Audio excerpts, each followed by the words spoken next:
మాజీ MP Nandigam Suresh jail నుండి విడుదలయ్యారు. పలు కేసుల్లో 145 రోజులుగా జైల్లో ఉన్న నందిగం సురేష్ కు వెలగపూడికి చెందిన మరియమ్మ అనే మహిళ హత్య కేసులో కోర్టు బెయిల్ మంజూరు చేసింది. ఈ నేపథ్యంలో ఈ రోజు ఉదయం 6 గంటలకు జైలు నుండి విడుదలయ్యారు.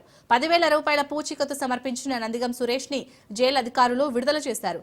ప్రస్తుతం నందిగం సురేష్ కాలర్ బోన్ నొప్పితో బాధపడుతున్న నేపథ్యంలో సురేష్ ను చికిత్స కోసం విజయవాడకు తరలించారు ఆయన బంధువులు.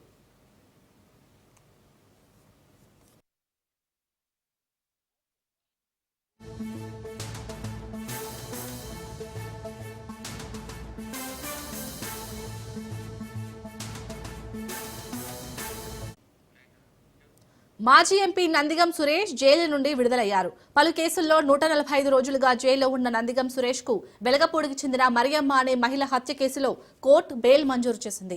ఈ నేపథ్యంలో ఈ రోజు ఉదయం 6 గంటలకు జైలు నుండి విడుదలయ్యారు. 10,000 రూపాయల పూచీకత్తు సమర్పించిన నందిగం సురేష్ ని జైలు అధికారులు విడుదల చేశారు. ప్రస్తుతం నందిగం సురేష్ కాలర్ బోన్ నొప్పితో బాధపడుతున్న నేపథ్యంలో సురేష్ ను చికిత్స కోసం విజయవాడ తరలించారు ఆయన బంధువులు.